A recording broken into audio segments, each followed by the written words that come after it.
What's happening? You already know who this is. This is your boy D Good on What's Happening TV, and I got the young Dr. Jennifer right here. Now, hey, you got a lot of people feeling your play, and my question is, what made you come out with this play, baby? Come on, let the people know. Because so many times when you watch TV and movies and stuff, you always see where the woman is being abused. Yeah. And so what we want to do is we want to address the stigma of the fact that men are abused as well. Mm-hmm. And the interesting thing is that it doesn't take a woman to put her hands on a man, because if you could just get in his mind, you can make a man do anything that you want. And so therefore, that is what brought us to the gospel golden girls and the men that they hurt. Hey, let me see. You just touched on something just now. Women not only abuse men physically, but mentally. Yes. Mentally make a man feel so small, like a mustard seed. Yes. Do you hear me? Yes. And I think that's more dangerous than anything. Right. Since you coming out with a play, what type of solution you think a man, even though you ain't a man, right. but somebody observe and analyze society, what do you feel like a man could do when it's not that much support? Well, the first thing that I pray that this play does is, first of all, bring awareness. And from that awareness, then hopefully, prayerfully, people will become educated. Okay. And once they become educated, then they can no longer be manipulated. Okay. And when they're no longer manipulated, then their manhood cannot ever be attacked to the point where they allow themselves to be abused. Because one thing about men is that they will stay in a situation for their kids, for the money, for the cookies, the noonie, whatever you want to call it. But what happens is, if we can get the men to stand up and to be educated and to be made aware of what it is that's going on and the possibilities, then perhaps maybe we can lessen the likelihood of it happening. Hey, I don't know what God did to help me get out the situation that I was in.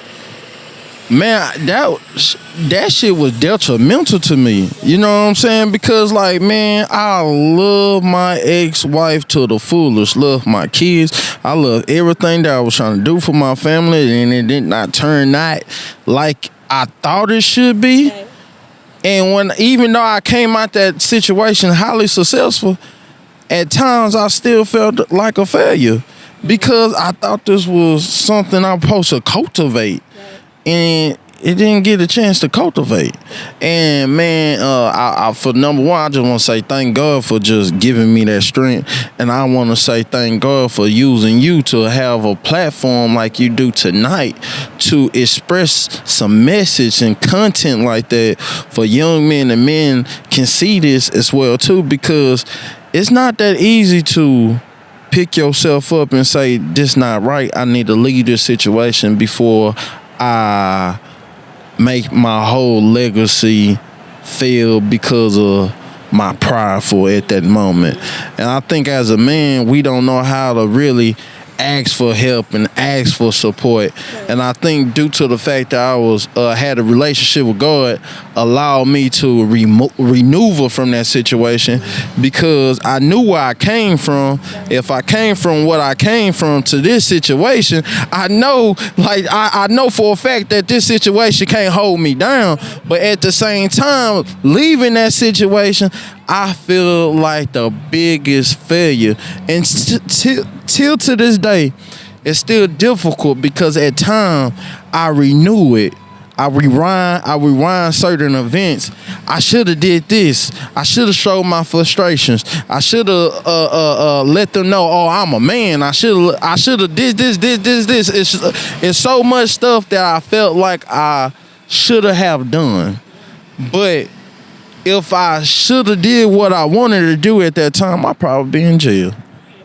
And everything that I built, everything, me even having my kids right now, waking them up, taking them to school, doing homework, going to parents meeting and everything like that. Me waking them up, that would never happen if I allow my emotions get the best of me. Oh, but anyway, all right, go ahead. I'm gonna finish up. Hey, anyway, hey man, again, Dr. Jennifer, your play was off the chain. People love your message. I just want to tell you, as your brother through Christ, as your brother through God, whatever we want to call ourselves, my sister, keep on doing what you're doing, because a lot of people need to hear what you got to say. And don't stop. I know at times it can be discouraging, but hey, I'm a survivor myself.